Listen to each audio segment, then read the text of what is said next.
Thank you all once again for gathering. We are going to now listen to Manoj Kumar. Manoj was an investment banker who, I believe it was 12, 13 years ago, decided there should be more to life than running after money, and basically posed the question, what is the worst part of India where people are suffering the most, the privations of society's neglect, both benign and otherwise, living in extreme poverty, and then I'm just going to move there and go see what I can do. And so that's what he did. And he experimented with all sorts of things. He did the usual things. He builds a local school and so on. The people don't show up for the classes. It took him another 5 years or so before he even understood that all he had to do was ask them how he could help. And when they told him, he pivoted and an extraordinary journey began that has ended up in the people of the Araku Valley in India, producing one of the world's great premium coffee brands. And so Manoj will talk to us this afternoon about how it is possible, not only in a future state, but right now, to end poverty. And so I'll ask Manoj Kumar to the stage.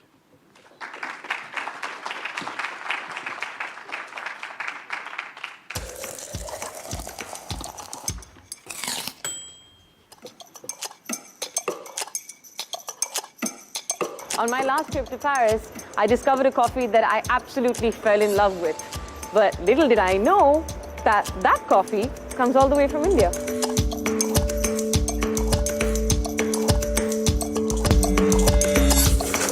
Oh, wow. You like it? Yes.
Thank you.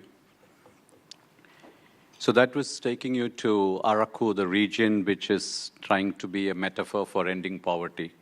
I just want to thank Dele for inviting me here to speak to his tribe, and now I discover my tribe as well.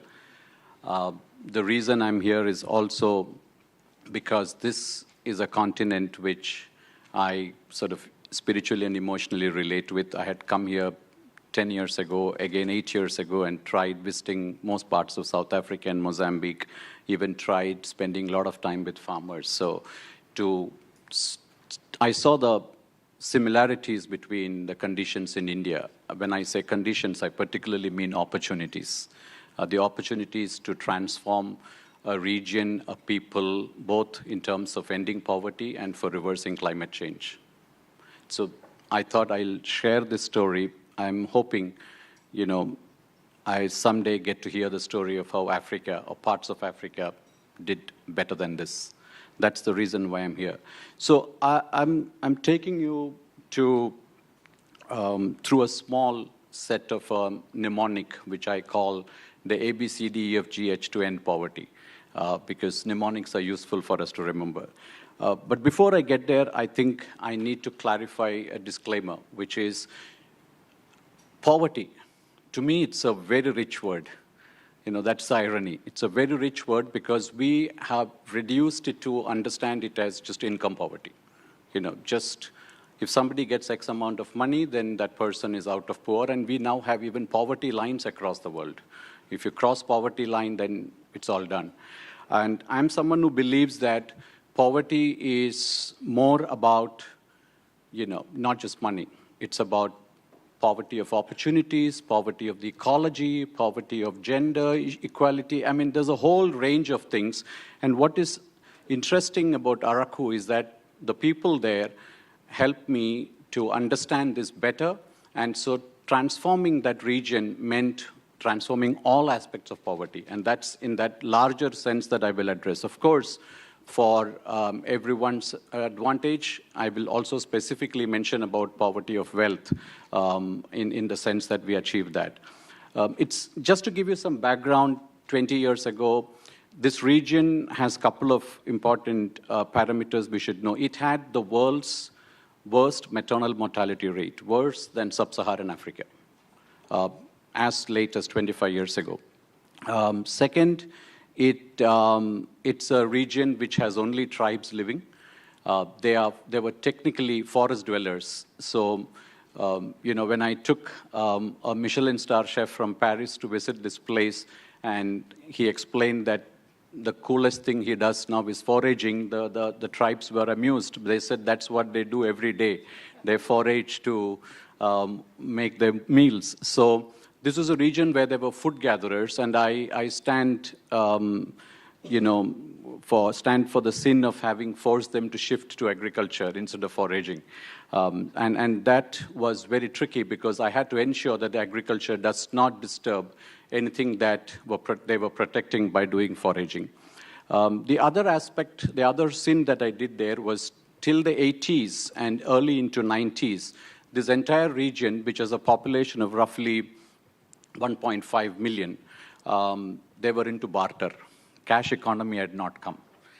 So they had complicated equations where 1 kilogram of salt was traded for like a ton of rice, or 150 poultry, free-range birds, and 1 cow or something. So I had to tell them that this is not how we live, and that transition was pretty complex to introduce. So I had to, I've sinned introducing wealth and money to them, and still they're okay. They're doing it better than us, as of now at least. These backgrounds were important to give you a context of where I'm going. But most important was the issue that, this particular village, for example, wasn't like this earlier. It did not have the dense coverage of forest that you see. They did not have necessarily millets grown this way. And the entire region, therefore, had to go through also a transformation culturally and how they manage the wealth they get. So all of these parameters have to be kept in mind as we look at this place. The tribes there had told me when I took this picture that if I ever use it, I should tell the name of the village, which is Musiri Gundiguda. I'm doing it for them because for them, they said, do not name us to be just from India or from Araku. They said our village has its own significance, and I often find it in my part of the world and also most parts of the world, this region is referred to as just Africa, just as the title of this place. But for them, it's not Africa, it's not India, it's not Andhra Pradesh, it's not Araku, it's this village. And so we had to look at each village, and this region had 180 tribes. They spoke 180 dialects, and they had different cultural nuances, and I couldn't do one language of agriculture to speak to them to make them to agree. So the diversity I wanted to emphasize as we go there. So to discuss the journey, the first thing that I wanted to touch upon was how, as Dele said, I was sort of disturbed by why are farmers poor. It beat me specifically because I looked at small farmers in general and farmers across India. We have 87% of India's farming community, which is roughly around 150 million households, which is close to 600 million population, dependent on agriculture. They're all small farmers. And when we say small farmers, it's interesting to note that they are actually a family working on the farm. And when you look at family businesses, they are the ones who are in the top 50 to top 100. Majority of the Forbes billionaires list are all family businesses. So you have one part of the top of the pyramid where they are family businesses and immensely successful. And the vast majority of family businesses in the planet at the base of the pyramid are loss-making and poor. So despite similarities of entire family working, this irony sort of always stressed me out. The second, if you see auto industry, the company that makes the SUV or the car is the most profitable in the value chain. And every other small ancillary, from tires to brakes to ball bearings, they all contribute to the auto main company. Just as it is in IT, it's in manufacturing. And the front-end company, which is the car maker, if that company does well, the rest of the chain does well. In farming and in agriculture, it's just the converse.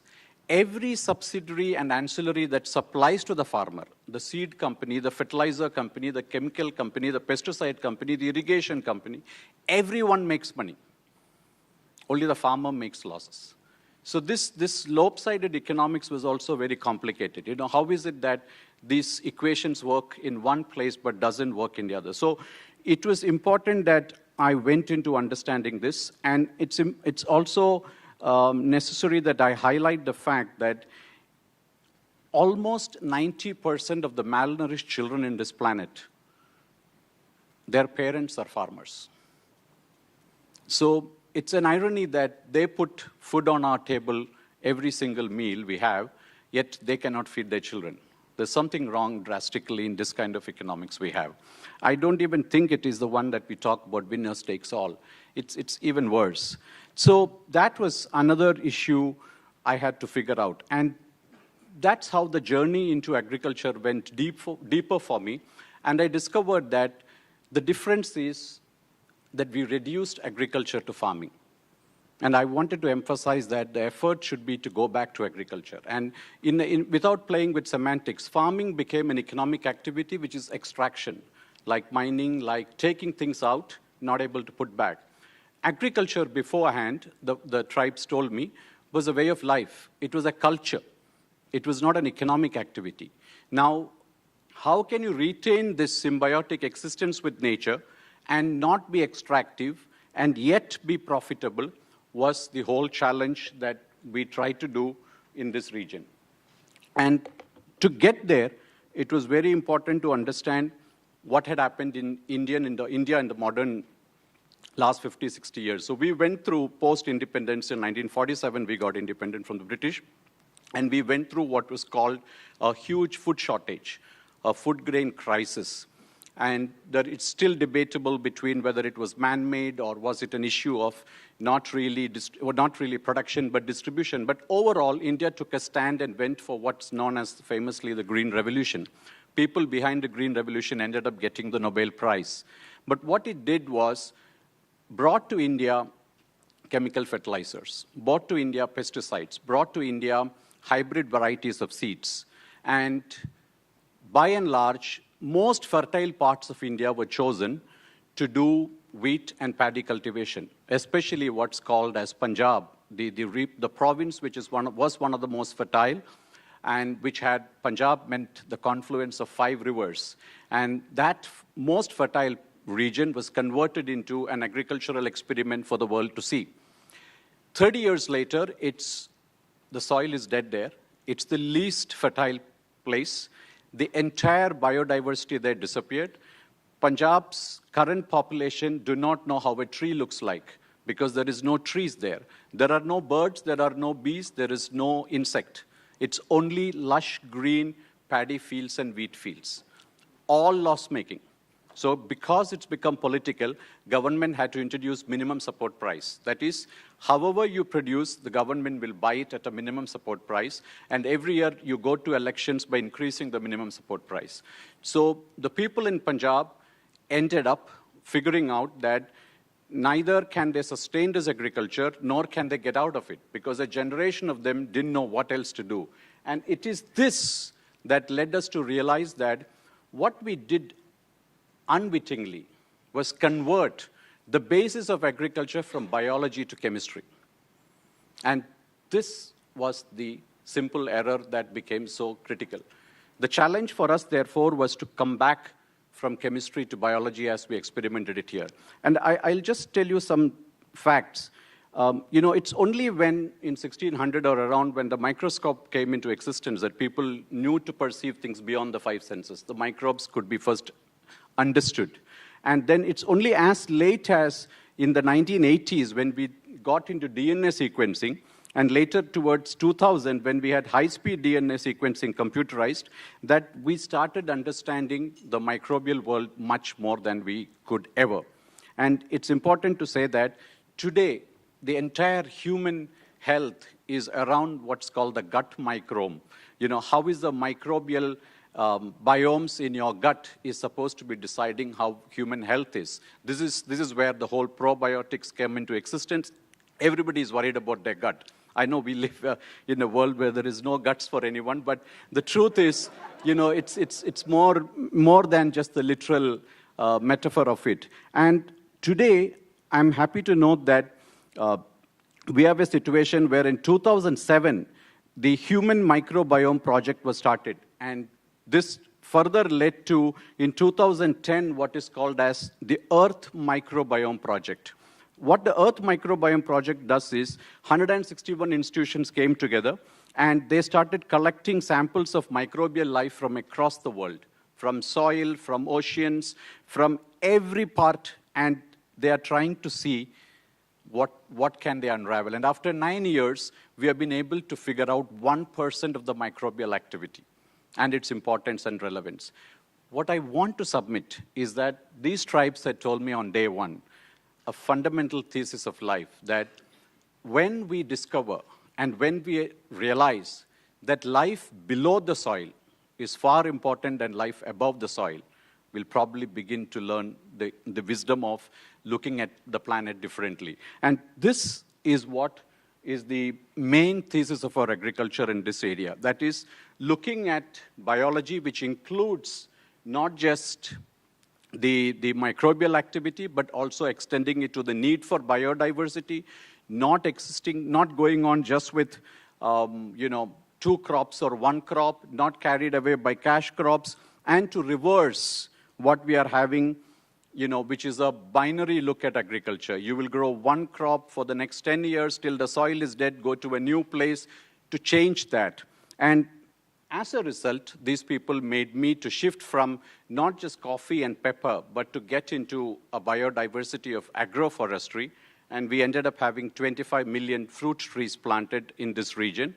And now it's got back a different soil, a different ecosystem, which can be replicated in any part of the world. I'll come to that. The next thing they told me was, C should stand for compost, not chemical fertilizer.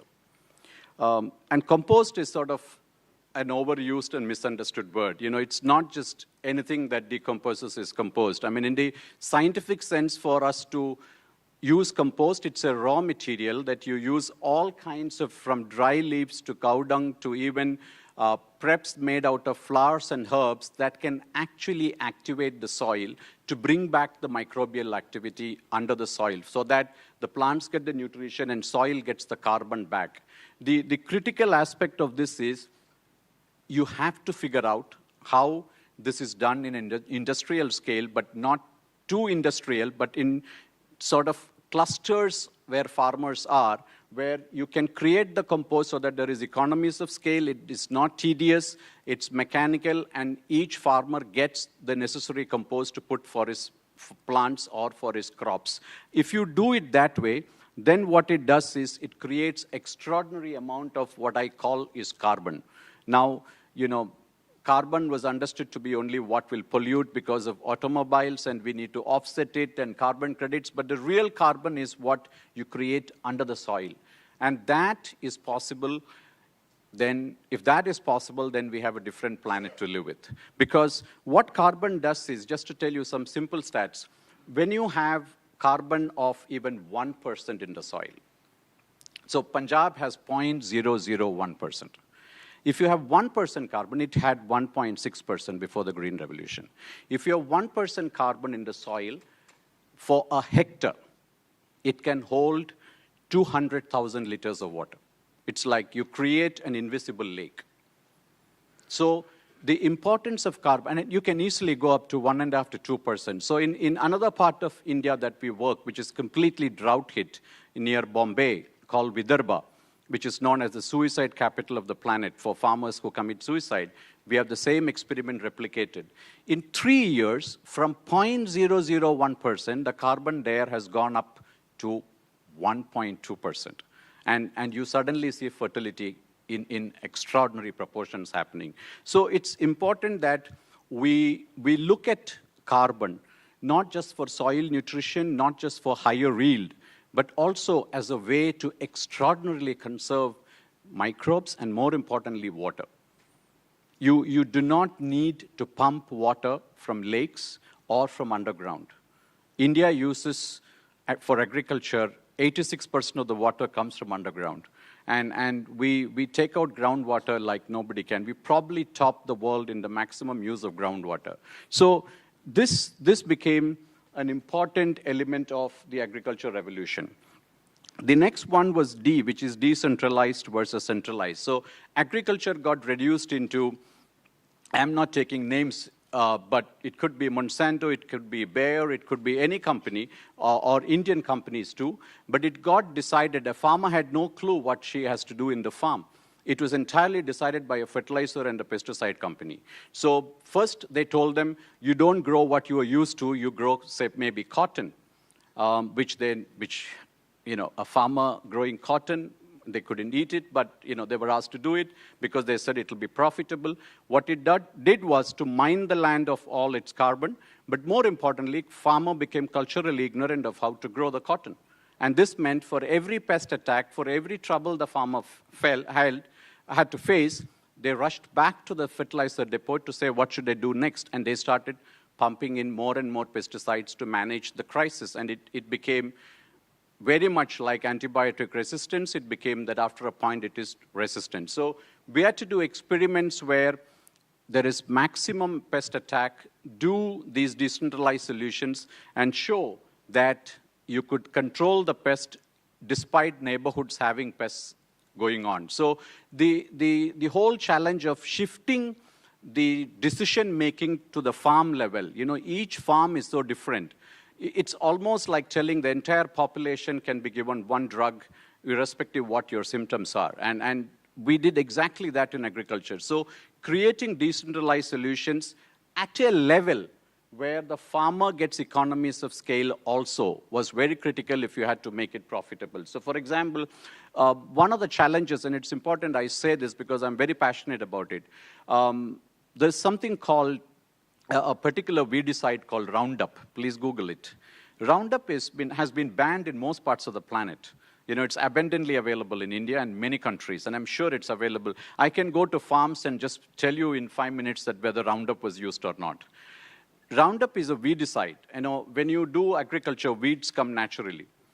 And it's labor-intensive to remove the weeds. On one hand, weeds are part of the ecosystem, and they should be there, and there are ways of mulching it. On the other hand, because you have monocropping and you don't want any weeds at all of any kind, you use Roundup, which is a weedicide, very toxic, carcinogenic, and it just finishes off the weeds in 1 second. It finishes off the people and the microbes and the birds and the bees. Along with it is an accident which we don't report. This kind of examples, whether why are vultures dying, you can look up everything. They all come from various pesticides we used to make farming easy. And that's a big trap. So what we had to invent was, how do we create, various entrepreneurial solutions by which weeds can be removed by mechanized tools, can be created how can you create workforce that can go and handle this? Just as you have housekeeping that comes in to clean your rooms or hotels, you can have weedicide teams that can come and do it without having to use any chemical. So we used, those boys there are all people who are parts of entrepreneurial groups that come and solve anybody's weed problems in the farms. These tractors that you see are various ways of converting waste into manure. And these are mini processing units. Whether it's coffee or any other farm produce you have, you need to shift the farmer to value added, sorted out, graded, and if possible, processed next stage of food, which can be also done in a decentralized manner rather than contract farming between farmer and a corporate. So decentralization became critical. The next is something which I want to dwell upon because it was touched yesterday also, and I generally looked up the African situation in different parts, from Ethiopia, coffee, South Africa, pineapples, Nigeria, something else. I looked up various examples of stories. And what I saw was the way farmers' wealth and income is discussed and talked about. It's interesting. When we discuss a corporate, we talk about net profit. If the corporate is not making profits, you don't discuss how much is the turnover of the corporate. And you cannot say that this corporate, this business group has $3.2 billion turnover, but is having $1 billion of loss. I mean, then you don't even report it. It's a loss-making company. Across the world, we are used to discussing farmers, output in terms of what's the yield. So much bags of rice come out of this per acre. Or what's the total revenue? What's important is to shift this discussion to what's the net profit. When you discuss net profit, you shift the entire discussion. Because farmers have been conned by us to discuss only how much cash they manage in a year. So they just manage cash, often using debts, often using cash flows that come into their system, but they do not have a P&L. They don't have a profit and loss account per acre, per crop, per season. If they have it, most of them will be hugely loss-making. And that's why when this debt increases over a time, despite they seemingly having cash every time, they go belly up, and then they commit suicide in most cases, or they just don't know what to do. So what we did was to start talking about farmers' income not as output of how much kg of coffee was produced or how much kg of millets were produced, but what's the net profit?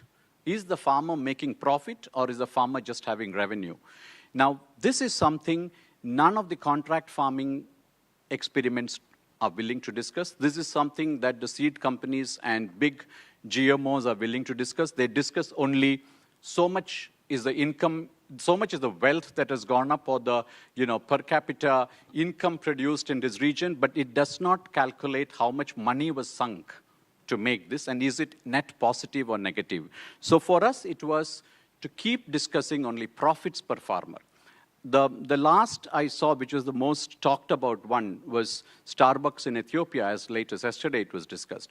When I looked into the details, the best price Starbucks, despite the fact that part of it was the equivalent of a corporate grant-funded project, not pure business, showed that they pay $4 per kilo of coffee. Now, $4 per kilo of coffee hides the fact that it's often $5 that the farmer spends to get that $4 out. What's important is in Araku, we had to show that the farmer gets $4 per kilo net profit. And that's what we ended up doing. So this family is where it's actually 3 farmers came together, and they started making something to the effect of, in a year after 6 years in the project, something to the effect of 300,000 rupees or $4,000 net profit per acre per year. Now that's roughly, I would say, 7 times the per capita income of India today.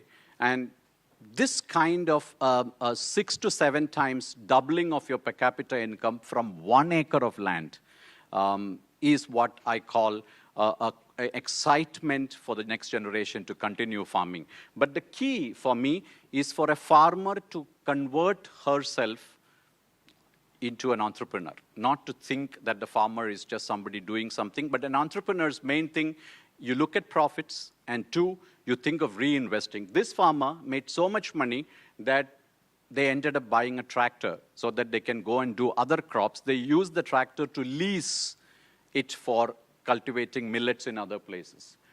The next point that we had to look at was that we ensure that it's family business itself. And the whole myth that the moment you say farmer, the image that comes is an alpha male. And in reality, agriculture, most of the time, the time spent on the farm is by women. And if you go deeper, it's the entire family is always at there. So for us, it was to ensure that the entire family is involved and they all share the spoils. So today we have a situation, and I'm very proud to say, that this is the only region I've seen so far where all of the next generation tell you in unison they want to be farmers, because they are now going to be called estate owners and, more importantly, known as profit-making farmers. The penultimate point I have is that, the aspiration should be to really create global produce. Very often, I'm not excited when you say eat local. I mean, eat local is fine from the point of view of consumer. But from a farmer's perspective as an entrepreneur, why would you not want the farmer to have the ambition to export? Why wouldn't the farmer not be the one that will bring foreign revenues, foreign exchange to your country? The extent we go to support information technology parks in India, the special economic zones, they're all for polluting industries. They're all for the less than 1%. 86% of the farmers, I've never heard farmers' economic zones or subsidies given because they are exporting, subsidies given because they are organic. The only subsidy is for chemical companies to sell more farmer fertilizers. So it was important that we had to ensure that this myth that globalization can kill small farmers is turned on its head. We wanted to start by not India too has. This is a region, by the way, which had the largest and continues to have the largest guerrilla warfare in the sense of Maoist violent groups called the Naxal groups, which put landmines. So even now, some parts of it have landmines. If you come with me, I'll tell you how not to go through them. But otherwise, Anne sitting here had come to see this region, and the day she came, the sitting elected representative was shot dead in broad daylight by the Naxals in front of 100 people, and she couldn't go there. So the point is, this is a very violent place where xenophobia exists of various kinds, including me going there would have been questioned. What we did is, this region, I got the best people in the world. So we had Japanese, we had Americans, we had New Zealanders. Every aspect of agriculture who had an expert, I brought them here. Because it is important that you bring the best minds into agriculture and not keep it something like a localized family farming thing. And once you do it, we could produce tremendously higher yield and world-class quality. For instance, I didn't know that cherry picking is such a serious thing, in the sense, the phrase cherry picking is actually done here. Even in the Jamaican Blue Mountain coffee that you have, it's industrial harvest. So you harvest the entire coffee in like two sessions. Here, from one farmer goes at least 35 times to harvest the cherry, because each cherry has to be same redness, same ripeness, the juice should be the same, and there are metrics to measure it. If you go to that level, they produce an extraordinary high-quality produce, and it doesn't become a commodity anymore. It becomes gourmet luxury coffee. In the same way, we then decided to create the entire accessories, use designers to develop products, and farmers became part of the value chain. That was the other part, that they do not get money just for the coffee, but they get for everything that we sell upstream. And in the process, it ended up becoming a brand that we sell as a retail brand, which the farmers technically own, and as of now, only in Paris. This meant you really have to do a headstand on the way you understand agriculture. Agriculture to be seen as not farming, biology, not chemistry, compost, not chemical fertilizers, decentralization, entrepreneurship versus wages, family versus alpha male, and global versus limited. So I'll stop now to say that, using this ABCDEFGH and working with the poorest communities in the most remote place with conditions very similar and worse than sub-Saharan Africa. We have now 95% of the population completely out of poverty, not by poverty line standards, by a stretch. So if that's possible, why not rest of the world? Thank you.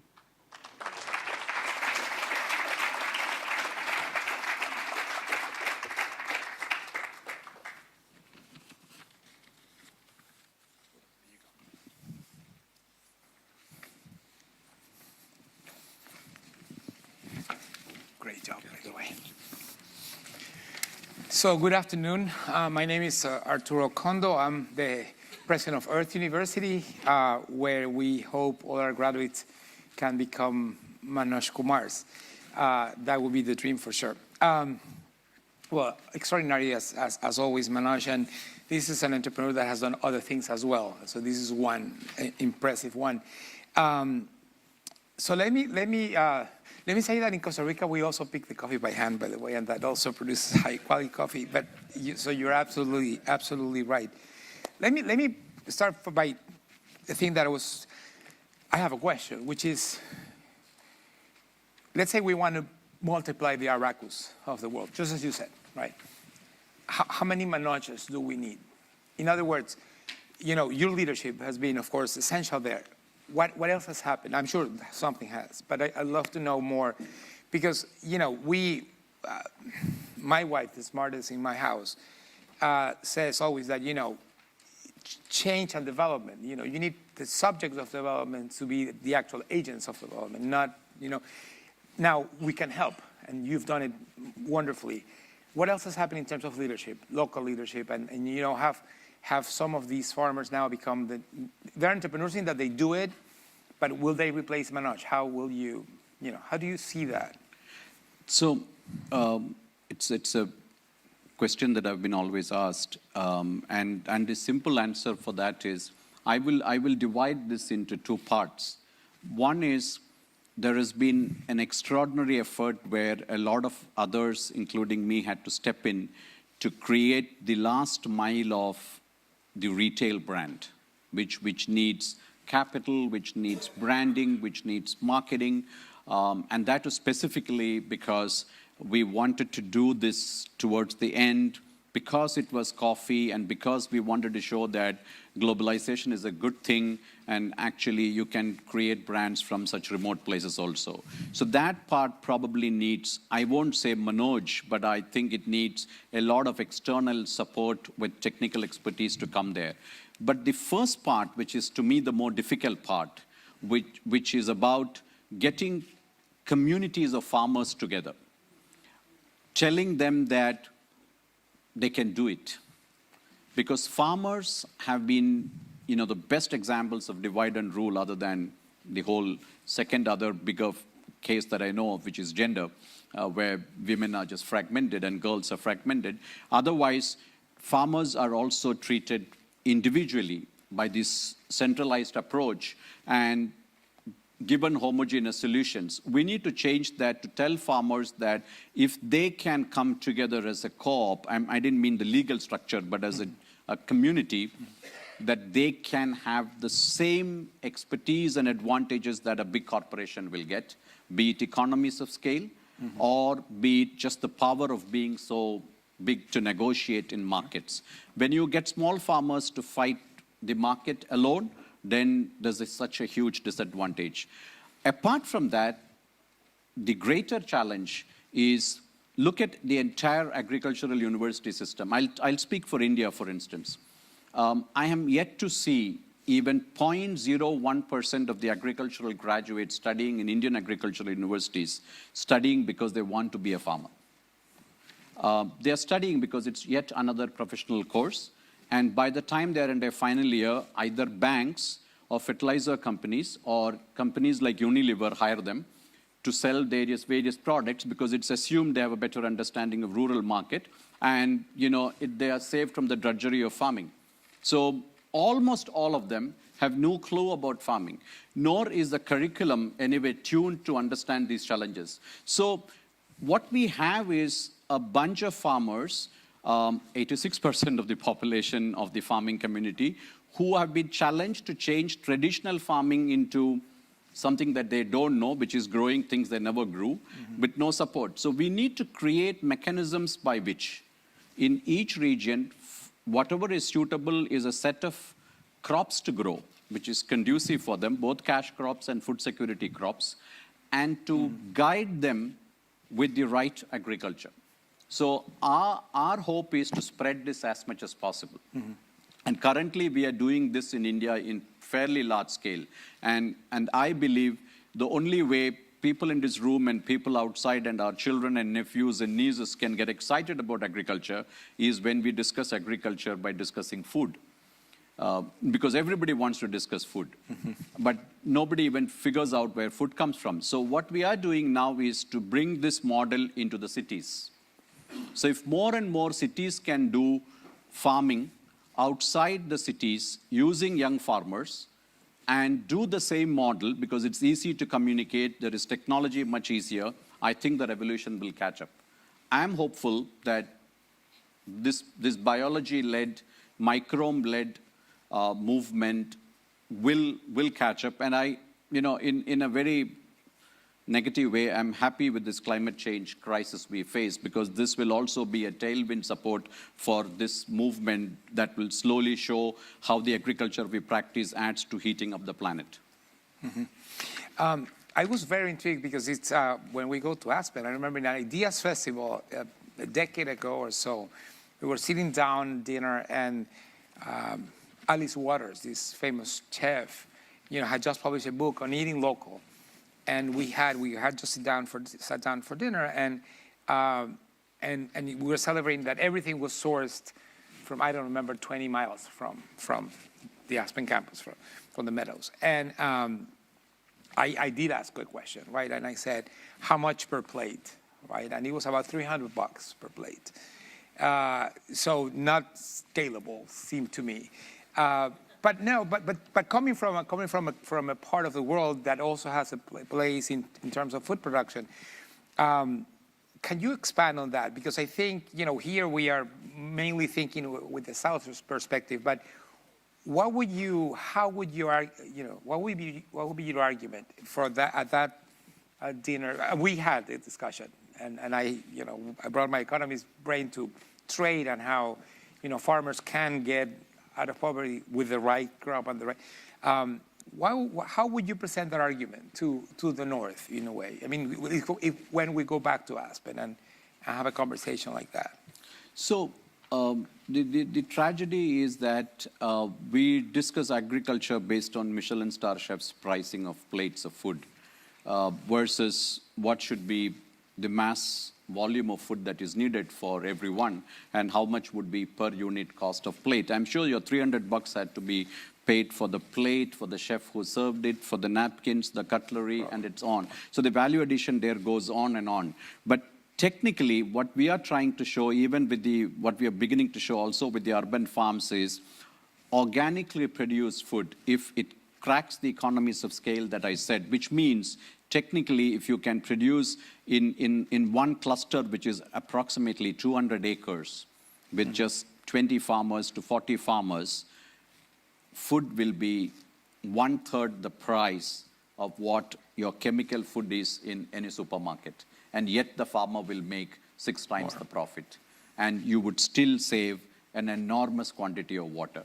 So what I'm trying to argue is the right agriculture, and I have a suspicion that this property does very similar agriculture to what I was talking about, from what I figured out from the literature and the television screen films that they had, is very similar to that.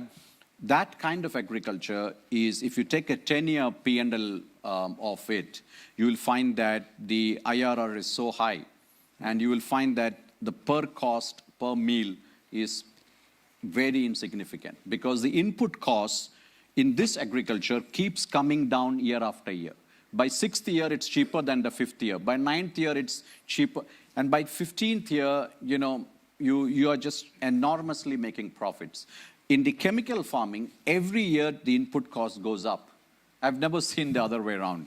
It just goes up and up and up, and the only way you can manage is increase either subsidy or increase the price, and it goes up. So we need to change the route. If we shift from chemistry to biology, and if we shift from centralized to decentralized, and if we make it entrepreneurial and have the right economies of scale, it's probably going to be the most profitable thing to do. Let me ask one more thing before opening to the room. So this is a big example, but one. And you say that you are bringing it more broadly to India. If you bring it to the Indian government, and in a way, you know, when we think of decision makers and how do we, as decision makers themselves, if somebody's a government official, but even as influencers, what would be your policy sort of implications from what you've learned in Araku? I mean, how would you change the work of ministers of agriculture around the world, but mainly around the South, around, you know, Latin America, Africa, Asia? So I have a sense that politicians and governments are quite similar all over the world. I may be wrong, but I can tell you for India that the politicians and government are basically in the business of poverty alleviation. And they don't have work to do if there is no more poor people. So it's very important that they are kept alive. That's the fundamental economic model. And poor. And I never go and tell them that I am doing away with their business opportunity. So I really don't have a conversation on this, but what happens is farmers go and have conversations. So in all the provinces I work, governments come and meet the farmers and ask the questions and take photographs with them and tell them that they helped the farmers by not disrupting them, and we are fine. But expecting the government to change an agricultural policy, let me tell you, farmers have got nothing useful from any government or any politician. And they are very happy to be not meddled with. If only we didn't meddle with them by giving subsidies. But there are ways in which government can tweak policies to favor this kind of agriculture, and it will slowly happen. I believe that will happen as a bottom-up movement, not by me going and posturing to them with new schemes and framework. When this becomes an electoral issue, politicians will listen. So in every place, we create thousands of communities of farmers who become profitable. And once they become profitable, year after year, they influence government. And I think that's the way to go than worry about, because the Indian parliament has maximum farmers in terms of most of the rich politicians in India are legally farmers, which means they don't have to pay tax. And they have never tilled their land, never touched soil with hand, never been there. But, you know, talking to them about agriculture makes no sense. So on a serious note, we need to ensure that large numbers of farmers are profitable. That's the best advocacy we can ever do. Thank you. So, Lord. Many of the things you said were sort of intimated a long time ago by a writer named Rachel Carson, whose book, Silent Spring, sort of predicted, among other things, that there would be constantly rising costs associated with the use of highly complicated molecules for pesticides and fertilizers. And so indeed that's the case, and you gave us some good examples. You also said something more surprising, which I'm surprising, which isn't to say that I doubt it, but I'm trying to ask a question to you to sort of explain it a little bit better. Please. That using quote-unquote natural methods to cultivate crops can be more profitable, can be more efficient. And so the question is, if that's the case, and if that can be readily proven, what is the actual obstacle in getting people to use these methods in scale and to change the pattern of agriculture as we know it? This is one of the questions we are grappling with for it to sort of expand rapidly in India. In the simplest way to answer is the fact that if I look at 4 or 5 elements of this model which make it economical and which can be called natural, they will be the following. 1, availability of seeds in large quantity, which are organic, traceable, indigenous, for instance. 2, creating the fundamental input, which is compost, that is manufacturing it locally and not expecting, which is how it has been done in India and by non-profits all over the world and by some very gourmet rich farmers who have an extension farm somewhere. They will try to produce the fertilizer in their farm. It's the compost and the biofertilizer. It's extremely tedious, very labor intensive, and takes a whole lot of time and doesn't make it economical at all.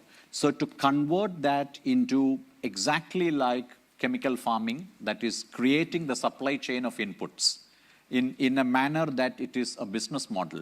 So if I can have 100 entrepreneurs in India producing biofertilizers and supplying to farmers just as chemical fertilizers are available, then it can spread.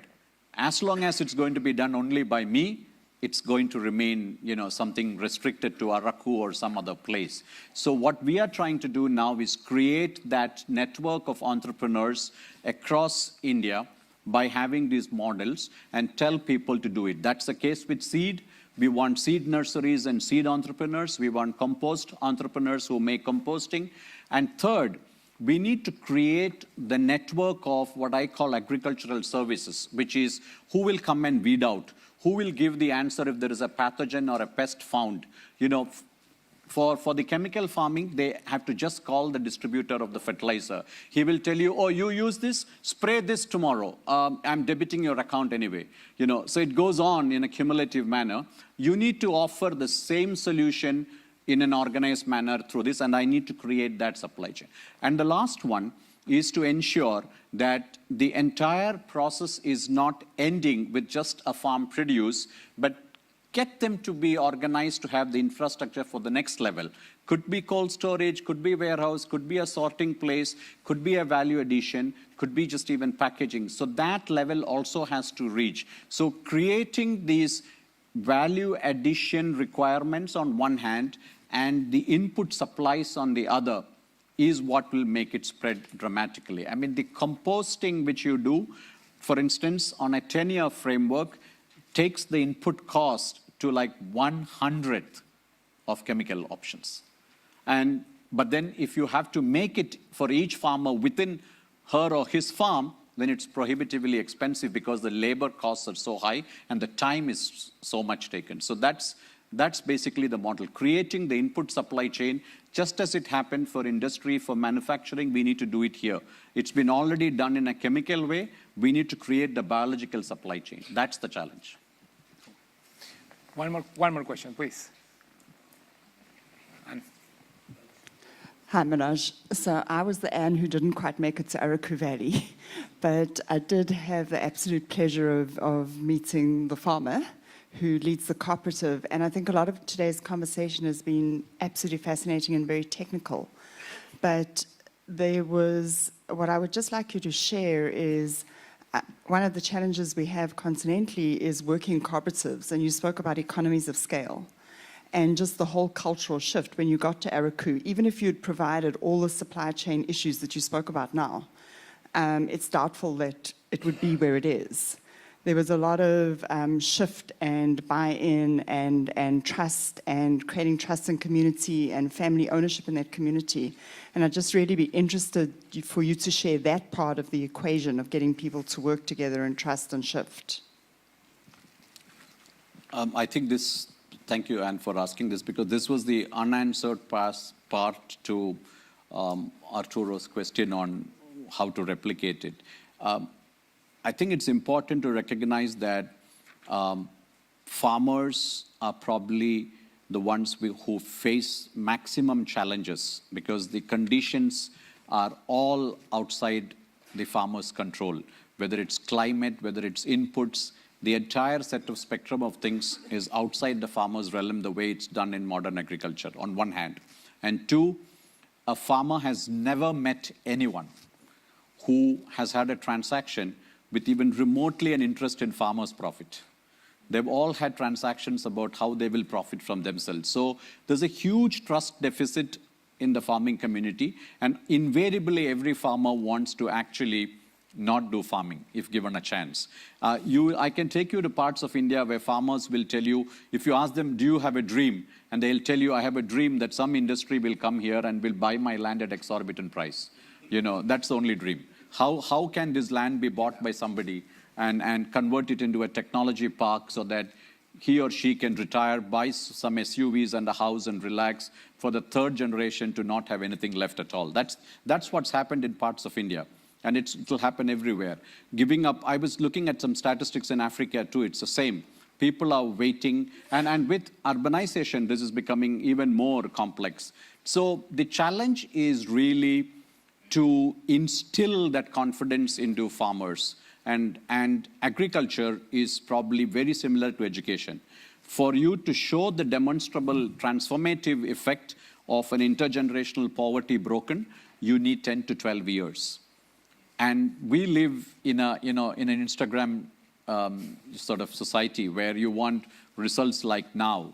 And that's what's offered by everyone else. So I have to go and talk to communities and say, you have to trust me, be with me for 10 years, and we will end poverty for your entire generation. It's a tough task. No, you have to have extraordinary moral integrity or a proven track record, which unfortunately businesses don't seem to have, to be able to convince farmers to agree to this transition. So there is a real challenge in we having to convince farming communities that's possible.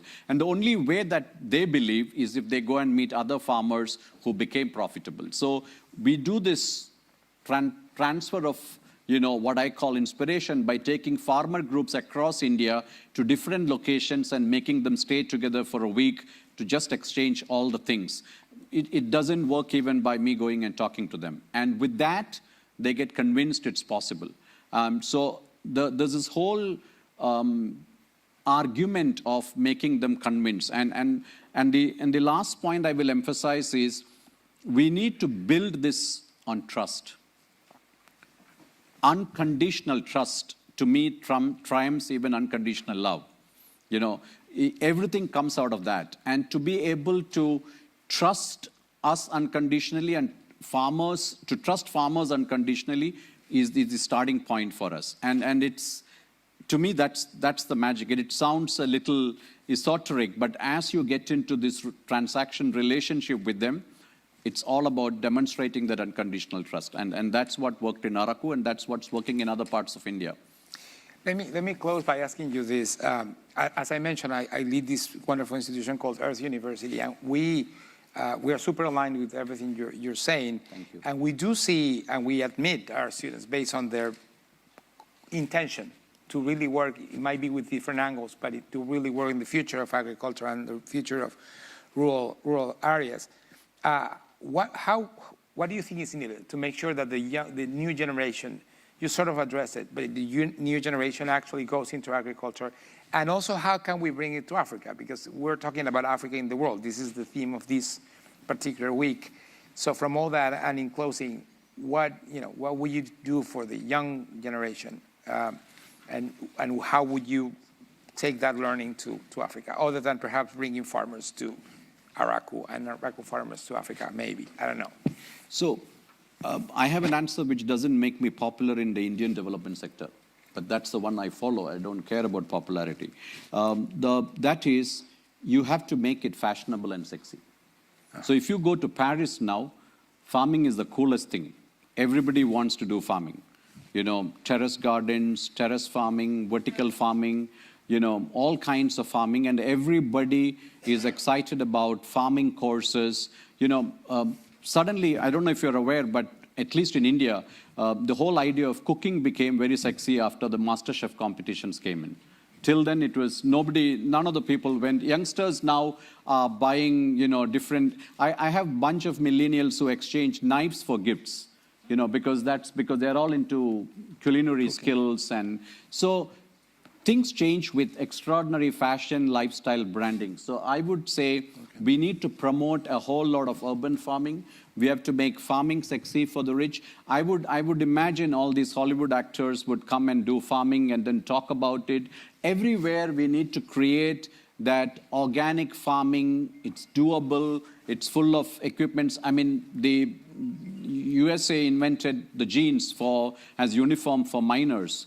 I'm hoping there'll be attire design for farmers, which becomes popular. So we need a whole range of, branded things to come out of this industry called farming. Make it sexy, fashionable, profitable, and then there would be a demand for that kind of food, and there would be a demand for this becoming an aspirational career for the rural folks and the ones who are dependent on agriculture. Of course, notwithstanding the fact that it has to be profitable too.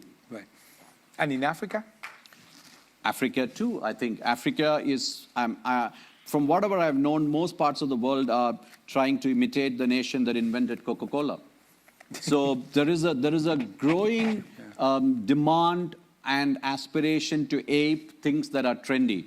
I mean, in India, it took like two years for 750 million people to take to smartphones, which was not about efficiency alone, not about productivity alone.